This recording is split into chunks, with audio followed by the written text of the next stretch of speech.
Pegcity Soundoff, episode 120 something.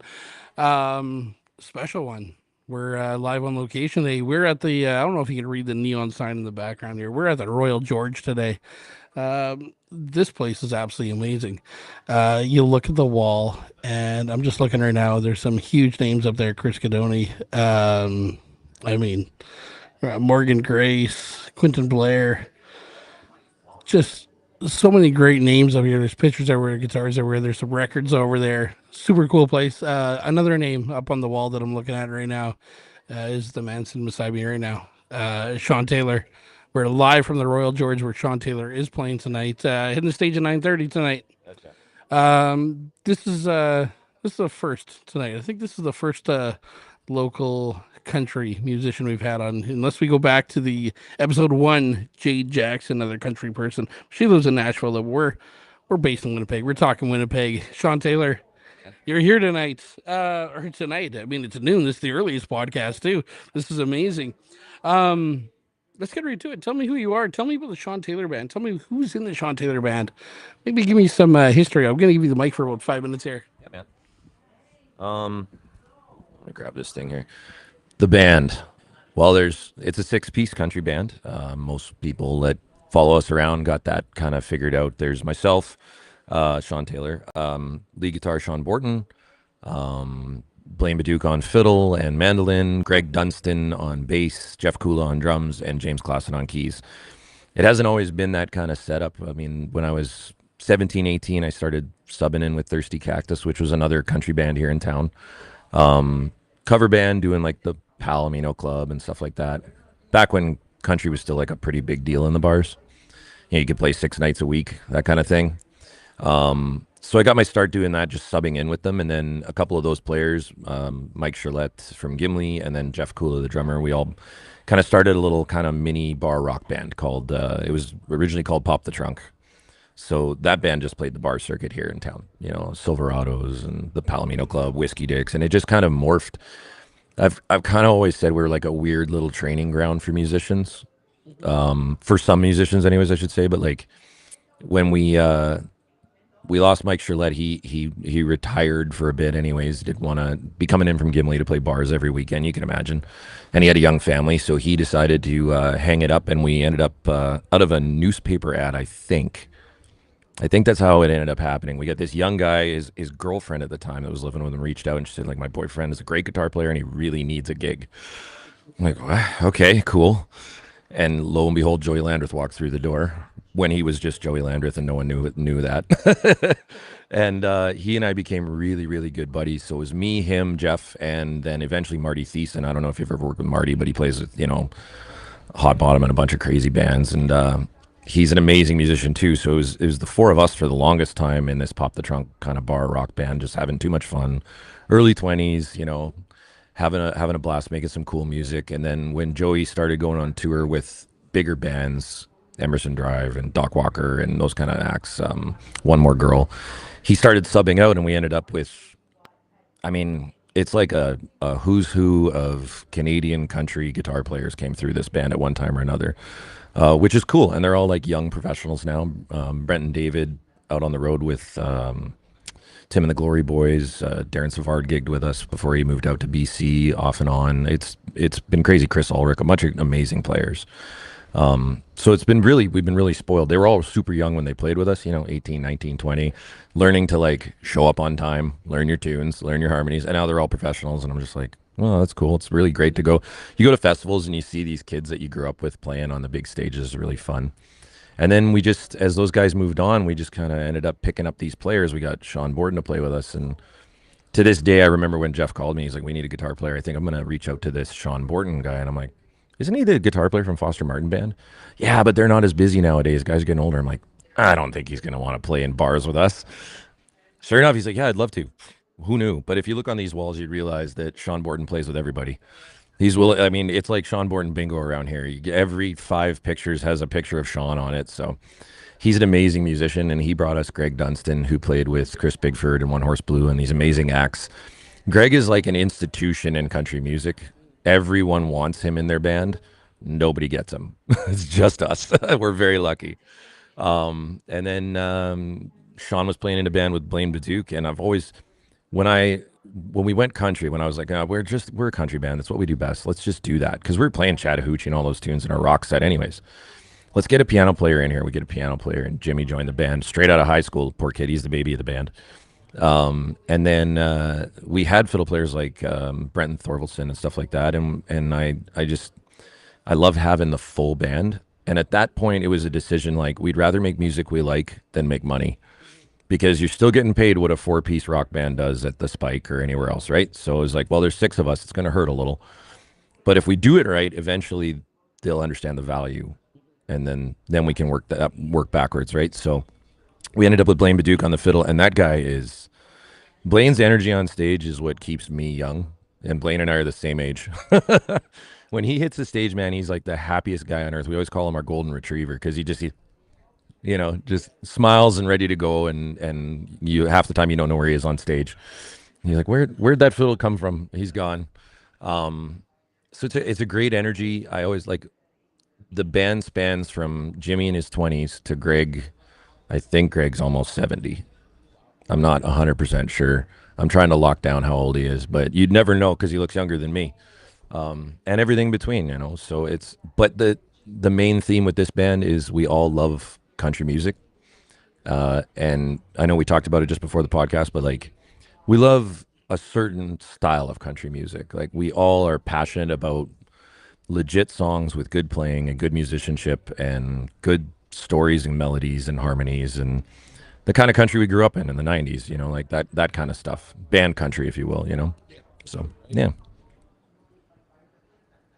Let's talk about before we deep dive into the band a little bit here. Let's talk about the venue we're at right now, the Royal George. I mean, we talked about the pictures on the wall and the stage behind me, and we were joking that when I walked in, I'm looking and there's some amps beside me that are worth more than some people's cars, and it's absolutely amazing to be at a venue like this. Tell me what does this venue mean to the Sean Taylor Band, who played here last night and playing again tonight? Yeah, it's the Royal George has really become a second home, and it's not just because I could walk home from here, though that is very convenient sometimes. Um, Something about this place that I'm constantly trying to. I'm like an evangelist for this bar. Everybody I meet, I'm like, you haven't been to the George lately? You really need to go. I know when we were younger, this place didn't always have a great rep. Like we used to play, we played the Spike all the time, and it's a great place, great venue, good people. They treat the bands well.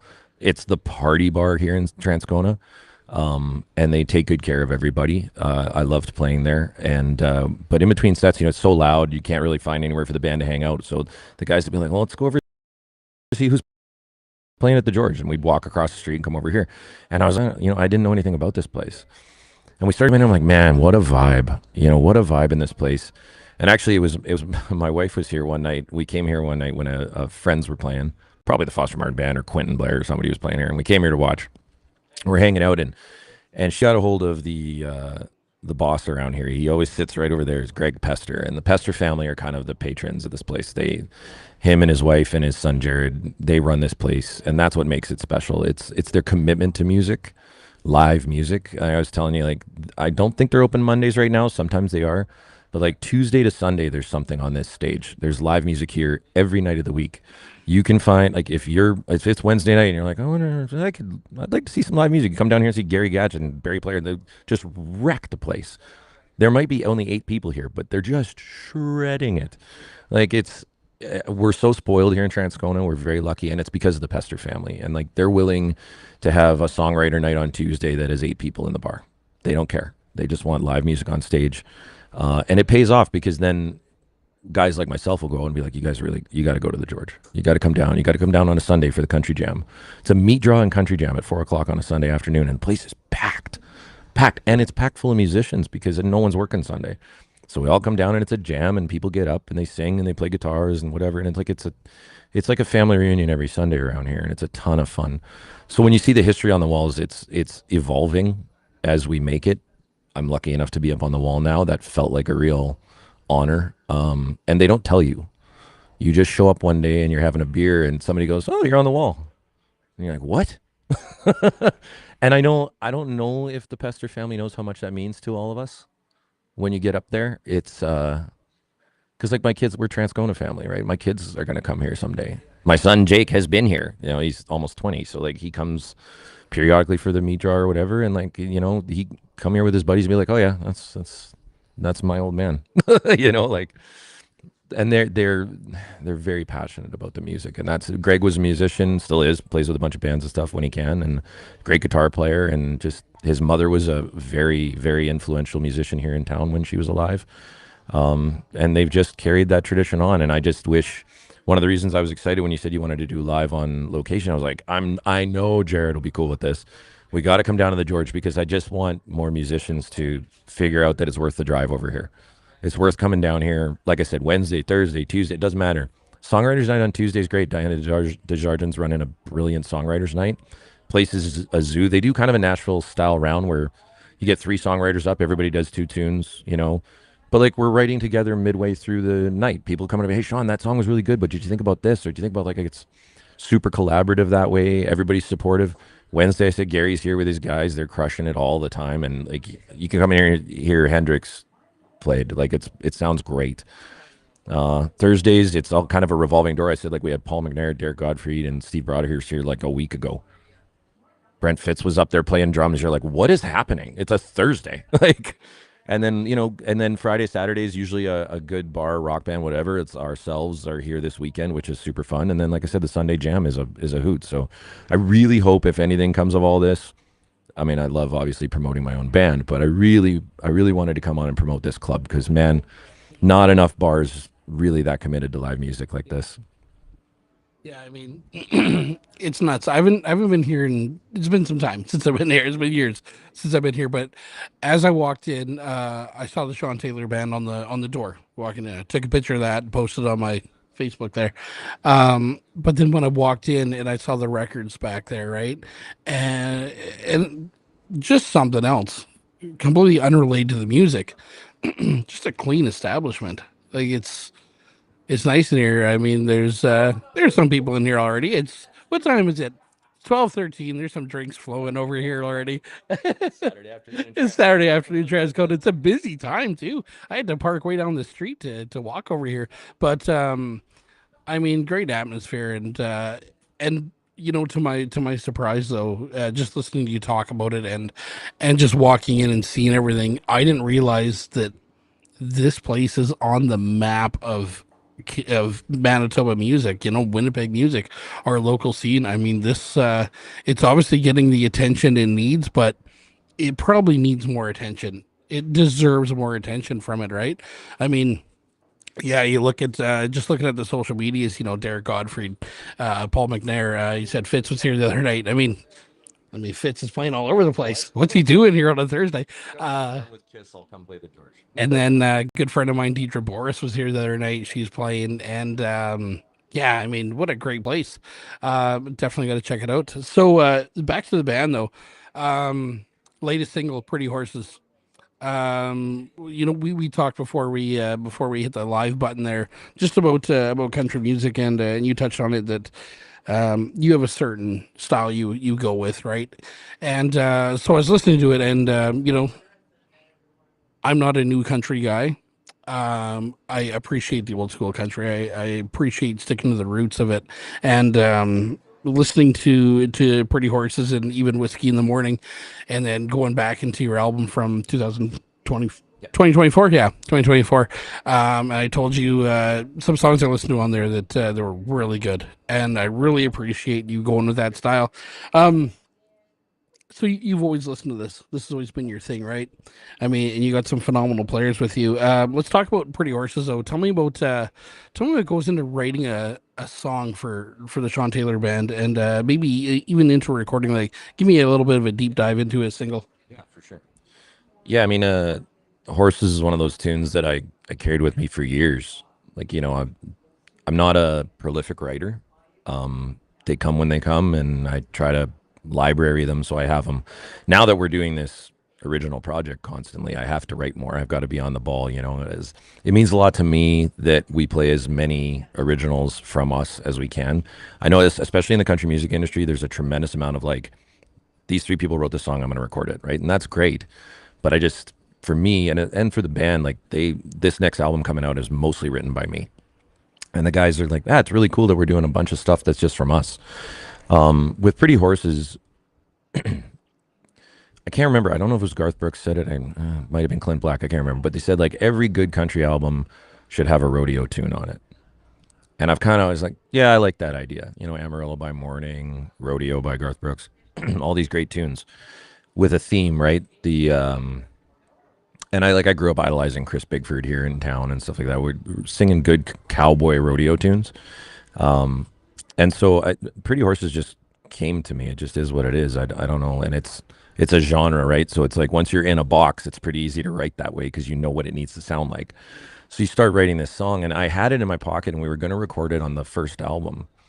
And then, funny enough, we were playing Cowboys one day, and Blaine and I were just noodling on stage, and we started messing. He was playing fiddle, I was just playing my acoustic. We started messing with a song called "Cowboys Last Ride," it's an original from the Foster Martin Band from I think their Moonshine album. Anyways,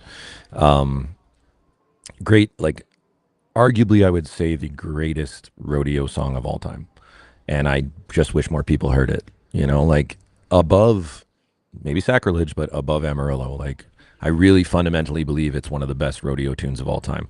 And so I just kind of said to Sean, who played with them, and Blaine plays with them, I was like, you think they'd let us do a cover of it on our album? He's like, well, I don't know, I'll ask. And immediately I get this email from Lyle Foster and Ray Martin that's like, you can cover anything we've ever done anytime. You just let us, no worries. Because first off, they're very generous with their time and their talent and their knowledge with us, which is amazing. We would not be here without them. And yeah, so we covered Cowboys Last Ride. I was like, well, we can't have both of them on the album, so we'll save it for the second one. So now here it is. But like when we talk about recording that tune, the way all of our music comes together as a band is pretty simple. I record a demo, and by a demo, I mean my acoustic guitar, my voice on a voice note on my phone. I might have all the ideas in my head about what the song should sound like, but we're a six-piece producer. Some people think we're nuts. I get told very often that I should just produce the stuff, handle it, and then give the guys their parts and tell them what to do. And I think that's the wrong way to do it as a band. The reason why when you listen to our albums, you listen to our stuff, you say, "Oh, I love that you're sticking to that sound," is because of them band. That's what we do. We don't know how to do anything else. So I send them that voice note, and then we'll plan, let's get together in my basement, we'll have some Guinness or whatever, which was a very popular beer with the band, and, a couple shots of whiskey, and let's just see what comes out. And as a collective, Jeff and Greg will sit down drums and bass and be like, okay, well, if this is the groove we're going for, what are we doing for patterns, blah, blah, blah. And everybody, and it's like an acoustic practice essentially. There's no drum kit. Jeff just plays like brushes on a suitcase, and there's a couple little amps for bass and piano, and then the rest of it's just acoustic instrumentation. And we just kind of hammer out the form and what we want to do. Every song starts like that, and then we go and record in a warehouse that I have in Selkirk with my business. That's all. The whole album's recorded in that warehouse. There's no studio time. And then we do home studio work to fine tune. So drums are done live in the warehouse. Everything else is done kind of fine tuning in Sean's basement, and then we get it mastered by Jamie Sitar, who's just, I'm pretty sure he can make anything sound good, and then out it goes. And so it's become a bit of a factory for us. Like we know what we're doing now, so it becomes easier. I'd like to say it comes faster, but this album's taken longer. And to be honest, I think it's because we all care so much. The first one, we didn't really think anyone would give a crap. We're like, oh, let's just make some music and make it for us. Like I've been playing bars for 20 years. It was like, it'd be nice to have something to show for all this. And then like Rolling Stone was the first single, and it took off. And we're like, oh, okay, I guess we'll keep going. So we do another one. And next thing you know, you got an album, and Tan Lines is getting played on Sirius satellite radio, and you're playing bigger shows and festivals, and it's, oh man, that got out of hand quick in a good way. We're very lucky, we're very blessed, and sticking to our guns is what's worked. I mean, country music is constantly evolving, sometimes for the good, sometimes not. I don't think it is. I think I mentioned this earlier. I don't think country music is actually evolving. I think it's constantly going in cycles where it tries to catch up with pop music.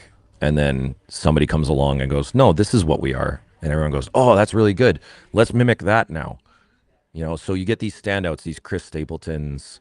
Mhm. You get right now we're in the Zach Top era, where he's changing the landscape of country music back to the '90s sound, and people are now. You all of a sudden you got all these artists that never sounded like that in their lives that are trying to mimic that, right? So, and that's what happens. You get someone stands out and makes a bunch of money and becomes famous doing what they love, and then a bunch of people try to catch up and mimic it, and then they find out that doesn't work, and then the next guy comes up, and it's just to me that's how it's always been. Whether it was the outlaw movement of the '70s or the class of '89 in the early '90s. Like it's always been in cycles. So Yeah, I get it. yeah, You just talk about cycles, and one thing that I've had a couple conversations with people on the show actually, um, the cycle of music, and if I can relate to anything country, and obviously not someone who knows a lot about country, I do feel that Shania Twain's Up album turned country pop briefly, and then I feel that you're right. People tried to catch on with it, right? And then someone's got to steer the ship, right? And you mentioned Chris Stapleton. Chris Stapleton, that one album with Tennessee Whiskey on it, and there was a couple other great songs. That guy's a hell of a songwriter, right? And he does some great stuff. And that's like I really actually like that album. I do remember listening to that. He was winning Grammys on the Grammys. He's doing his thing, but yeah, there's always a shift somewhere, right? Where, as you said, a cycle, right? And I'm not sure where the cycle is right now, to be honest, with anything I've listened to. And I found there was a point too where everyone started sounding the same. There was a movement of the backward baseball hat, country music, and I don't know if it led with I forget that guy I saw one time, Luke Bryan, and I'm like, okay, is this a thing? And there was four bands that I saw them at Fargo Dome. Every band to me sounded the exact same, and they all had the backwards hat thing. I think Lee Bryce was involved in it too. And anyway, I'm just like, whoa, okay, is this where things are going right now? But then, like I said, on the drive here and through the last week, I've been playing your music, and I'm just like, no, there's faith that someone's sticking to it still, right? And the Sean Taylor band, you're definitely doing it. And like I said, it was enjoyable. I listened to, yeah, Rolling Stone was one, and I said to you when we got here, I said I put that song on and I text my mom and I said, you're probably gonna really like this guy. You should probably check him out. And then I mean, some great songs on the album, and to know you're doing full albums, there's nothing wrong with doing EPs. And Eric Isfeld, I know you're watching right now. There's nothing wrong with EPs. I know you guys just released the EP with Ledwin, who I absolutely love. Yeah, he said, yeah, Eric says love these guys. Um, Nothing wrong with EPs, but when you drop a full album, it's so cool. I love the album movement. I love when people are pushing the albums, and I mean, yeah, just great. And yeah, you said you got a new one coming out. Hopefully, well, it'll be this year for sure, yeah. right? How about shows? You got shows coming up. You're wearing a certain hat right now. I don't know if anyone can read that hat, but there's some shows coming up. And can you talk about that? That's all released? Okay, well, let's go with it. Let's talk about this. Is your third year at Dauphin Country Fest, but this year something special. You got the main stage, unbelievable. Who's all part of it this year? I know Jelly Roll's in there, and anyway, I'm gonna give you the mic. You talk about Country Fest. I've never been to Country Fest. Oh, really? Tell me about Country All right. Fest. All right. Well, I'll be honest with you because from, like I said, my early just exiting high school till now, I've been a musician. So I hadn't gone to Country Fest either. How do you go if you're gigging? Like it's that weekend, it's the prime of summer, you're playing somewhere. And if it ain't Country Fest, you ain't going, um, Dauphin Country Fest is like, I'm a hockey coach. So it's like the Stanley Cup finals. I don't know how to describe it for myself. And I don't know if that's true of everybody, but I know there's probably some people who are like, oh, it's another country music festival, whatever, blah, blah, blah. But for me, like it's the oldest Canadian country music festival. It's the big one. I don't know how to describe it any other way. I don't care. I love all the shows. We play amazing shows all over the place. But to get that call this year that was like, hey, actually it was a text message. Hey, Country Fest main stage. Are you in? Duh. um, I think it's possibly a piece of us sticking to our guns that ends us up here. So when I was young, the Country Fest used to have like a talent show. I think I was like 18, 19, and you'd submit like a CD of you perform of you singing, and then they, oh, okay, you're good enough to come up and try, and we'll teach you band or whatever. I never got a sniff. Probably shouldn't have, but I never got a sniff. And so I kind of lost faith in all that thing. And then as we kind of started moving forwards and cranking up, we were constantly like, who's the contact? We got to get a contact for Country Fest. We got to find somebody who can get us up there for something. And so the first year we got the nod to go up there and perform. We got like it was like 1 o'clock in the afternoon on the Saturday, which if you've ever played any music festivals, 1 o'clock in the afternoon on a Saturday, and in Dauphin there's multiple stages, and it was like the hilltop stage. It's not it's not death, but they're definitely testing you. They're definitely like, all right, let's see, let's give you guys a shot. So we ripped up there, and we had a great show. It was so hot. We were putting, like, we all wear, denim shirts or whatever. We put them all in the freezer backstage until we went on stage. And it was so hot when I pulled mine out, it was already hot again, and I just left it. Went on without it. Just went on with a tank top on. It was so hot up there. We were just dying. But, not a big crowd at 1 o'clock in the afternoon on Saturday, but enough people enjoyed it. And then our album starts picking up, and we're getting some steam, and we get to the MCMAs, and things are going well. And so then we get another call, like, we'd like to have you back. And that was last year. And they just said, they're like, look, it's what kind of slot can you do?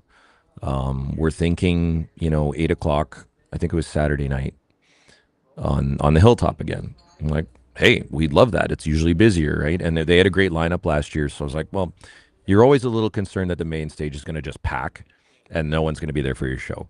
And for whatever, it just worked out that there was a lot of people starting to move up to the hilltop, because immediately after us was Corb Lund on the hilltop. And if you could win a country music festival, Corb won. He won Dauphin Country Fest last year. It was a party, like, because the main stage was closed, and then he started upstairs. What a party, man! Him and Burnsy and Grant and those guys, like, what a show. So we got to do a 90-minute set before them, which was awesome, and we killed it. It was just one of those days where the stars align. The crowd was right. They loved what we were doing. My buddy Jason Kirkness on his podcast, and I caught this, Kirky, if you ever listen to this, on his podcast, he was talking with, I think, Des, I can't remember.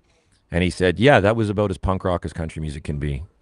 And I was like, it was pretty wild. People crushed up against the fence and just partying their pants off. It was, and fast forward this fall, we get the call like, hey, main stage, you ready? Yeah, we're ready. It's a different beast. It's not what we really, like, we do parties. It's our thing, party country music, and not backwards hat party country music. But getting that nod means a lot. It's going to be one of their best attended festivals in a long time. They're selling out camping like crazy. I'm sure they're going to have to open up the back 40 at some point here, because with Jelly Roll in the lineup they have, it's massive. It's a big swing for them. And I've got a lot of faith. They know what they're doing. They run a really great festival. We're super honored to be hitting that main stage. And I've given some credit to some of the other artists from Manitoba who've graced that main stage and proven that it's viable. I mean, Desiree Dorian and her band hit that stage last year, and it was a highlight of the festival for a lot of people. They were like, man, what a great performance. Des is so good at shaping a performance and bringing the audience into her. And like, she had her daughter come up on stage with her at one point, and like, such a strong presence on stage, sticking to her guns, writing the music she loves, and killed her sets. And then you got the executive at Dauphin that goes, yeah, okay, we can, there's performers in this province that can handle this, and we get to be one of them. We're very lucky, and I'm super honored. And we have a crazy summer. I can't announce all the dates yet, but like, it's every year just seems to be getting bigger and better. We try to do it that way. It's, the more people we play in front of, the better things get for us. We're never going to be TikTok famous. We're not Instagram models. You know, it's just not our bag. We just want to make good music and play it live for people. We're heading out. Actually, we're heading out to Regina, Saskatoon at the end of the month, at the end of February here to play. We're going to Saskatoon to play Long Branch, I think, and then the Rail Yard in Regina. And a lot of people are like, well, why would you? Why are you playing bars, traveling to play bars? Well, we're not going to get festivals out there. They don't know who we are. That's how we built Manitoba. That's how we're going to build Saskatchewan, and that's how we're going to build Alberta. We're just going to go there and perform for them and show them what we do. And so, yeah, you start at the bottom and work your way up. And not that it's the bottom, but like, you start in the clubs and you show people what you're capable of and how good the band is, because I'm surrounded by absolute killers up there. And they'll have faith. And then the shows get bigger and you build a fan base everywhere you go. And I think there's a confusing world, and it definitely affects country music. I don't know if it does everybody else, but for sure in country music, where you have artists who manufacture fame online, you can buy streams, you can buy followers, and then you can go to a promoter in Sydney, Australia, and say, "Look, we got 1 million streams in Sydney, and we got all these followers. You should book us." And they book you, and you show up, and no one comes to your show. And the reason they don't come to your show is because they're not real people. And that's, to me, that's career death. All I want to do is play for people. I love performing. Everyone in the band has kind of a different thing they love. Sean loves engineering and the recording process, and Blaine and I for sure. But we all love performing. But like, that's my bag. I love being in front of a crowd. I love fronting a band. That's what I do. That's my favorite thing on earth. So That's that's awesome. And you talk about these skilled players that are around you, but obviously they have that faith in you as well, though, to front this band and to do the big things you're doing. I mean, that's huge. Main stage country fest. I mean, there's great things coming for you, right? Um, you mentioned Desiree Dorian, and you know, obviously anyone who's watched this podcast and followers, they know what this is about, right? This is about Manitoba music. This is about local music. We're talking locals. Sean Taylor Band, Desiree Dorian. Talk to me about who are some other locals you like. I mean, once again, we can look around, right? And Quentin Blair's up there. Um, Talk about some bands. I know another country band that I ran across a couple of months ago was Kate's Outlaw from Dauphin, I believe they are. But tell me about some local country bands that are doing it right now. yeah, for sure. I mean, I don't know how much I want to take credit, but there's an awful lot of country bands now. It used to be an awful lot of solo country acts, and now there's an awful lot of country bands. But Kate's it's almost like having cousins. If I could describe it any better, I would. I love those guys. We've done a couple shows together. Like, they opened our album release show for us. We did a show up there in their town. I went up and did an acoustic show with them. Like, we've opened for them, they've opened for us. They're wonderful people, and they make great music, and they're honest about their music making, and I love that to death. I think they're awesome. They are one of my favorite bands around, bar none. Yeah, I mean, we're spoiled. Like, the country music scene is exploding. We've got amazing artists all over the place. We mentioned Quentin. Quentin Blair's a good friend and a great player. He's got a new single out.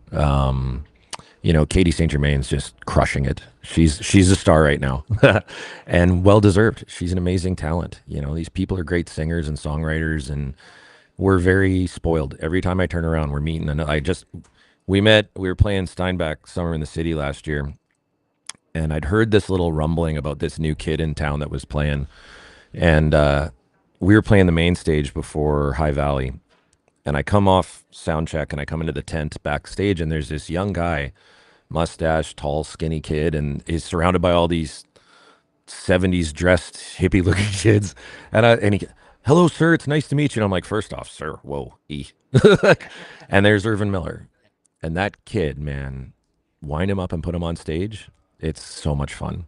He's so much fun to watch. His passion for his music making, and his band is so committed.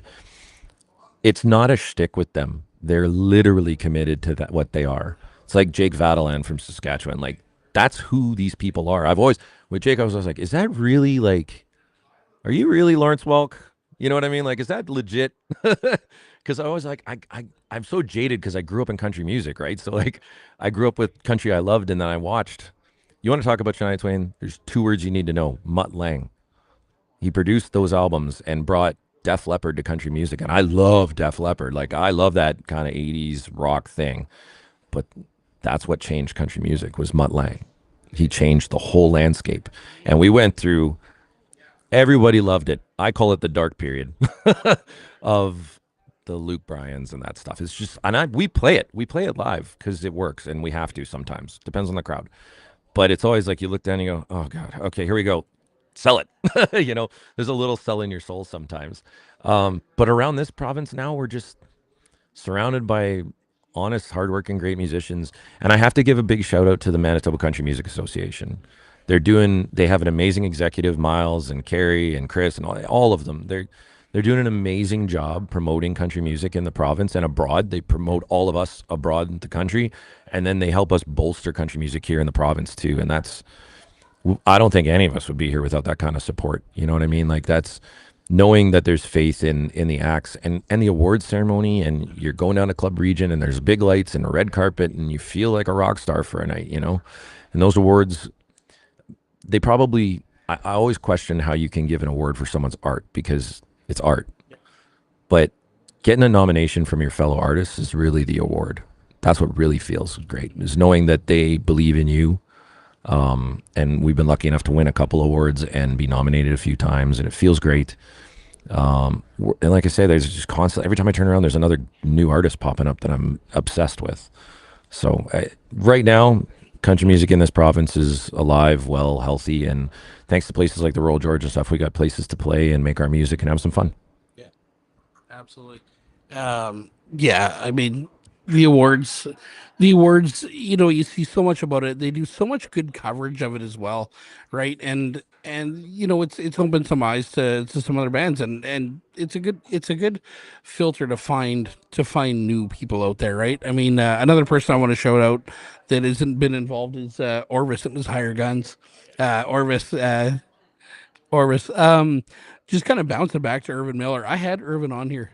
It was some time ago, and he had just done a cover of a Stevie Wonder song on Matt Dara's collab season. Matt Dara's been on the show 11 times, I think. 10. Yeah, he's a beast.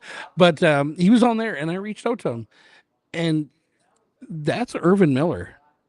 It's not an act. That's Irvin Miller, and it's absolutely amazing. And having this talk with him, and he was talking about Motown and just everything kind of music in his life, and I'm like you see a younger person, you think, okay, he may be doing this as an act to be in that area, but that's him.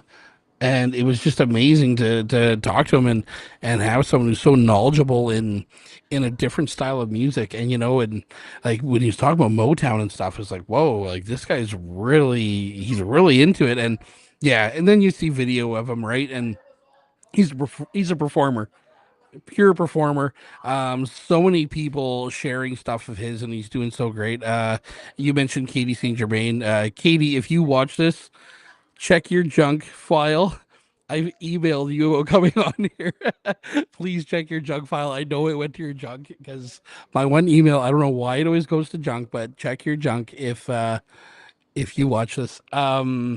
But yeah, awards and stuff, and you talk about getting nominated by peers, right? And like, I don't know if I got two awards at the Loud Awards this year, which celebrates rock music, heavier rock music, and there's a point where sometimes you get deep into it. And for myself, I was so into this, and I'm like, I don't know if I want to continue. I don't know if I can continue. I need to find a different avenue of it. And then that comes up, right? And there's something about sitting and watching your name up on the screen with so many other great people, and then getting your name called, and just the recognition you get, and support from your peers, and that's a big thing. And then it kind of recharged me a bit, and I was like, we're good to go, and things are going great now. And but it's one of the highlights is you can play for people, you can do things for people. You can, like, for me, do this podcast and everything, but when you start getting that recognition from your peers of maybe you're doing good things, right? And that goes for the Sean Taylor band, right? You get people recognizing you, and you talk about playing these shows and doing the smaller stage at Dauphin Country Fest. All of a sudden, you're doing the big stage. I mean, things are moving for you right now, and it's so cool to hear. Um, Quick shout out, as I forgot to do it at the beginning. Prairie Alchemist, my sponsor of the month. Anyone who saw that post the other day, appreciate the love and support from the local community. I will tell you right now, I have a big announcement to make in the next few days, but it's not going anywhere. Show is never going anywhere. I just need a bit of help. But I appreciate Prairie Alchemist. They are at 163 Rue St. Malo. One of my followers, Michael, he raves about the place. He says every time they go to St. Malo, they stop in there now. They do teas, coffees, they do homemade food, everything. Place is great. Ruth Morris, you're probably not watching because you went off Facebook due to everyone, you know, just being so crazy out there. But Ruth, if you're watching on YouTube, Prairie Alchemist is back, and she's from St. Malo. She's the one who told me about this place. So thank you, Cindy, at the Prairie Alchemist. I'm gonna stop in soon and check it out there. Sean, I think kind of what wraps up. Is there anything else you want to go over? No. Well, typical Pegcity Soundoff fashion. You get the mic at the end. You get to do your thanks, thank the venue, do what you can. If you're around tonight, if you have nothing going on already, you want to come see some live music, head down. Royal George, Sean Taylor band going on tonight at 9:30. The set's back there. I saw some of the songs. I mean, if you're a country fan, if you're an old school country fan, a real country fan, you don't want to miss this one. This venue absolutely kicks ass. I'm gonna give the mic to Sean. He can wrap it up for us today. Thank you. If you want to give a thanks, it's to you. Thanks for having me. I appreciate you coming all the way down here. I know Transcona always feels like it's 40 miles away.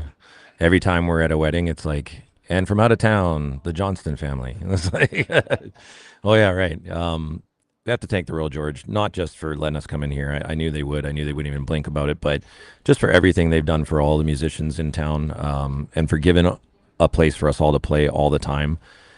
I've never once had anybody in this bar tell me, "Oh, you shouldn't play that song," or maybe make sure this keeps. They just want to hear good music. So, if you're ever looking for a live venue to check out and make sure you're having a good time, just come here.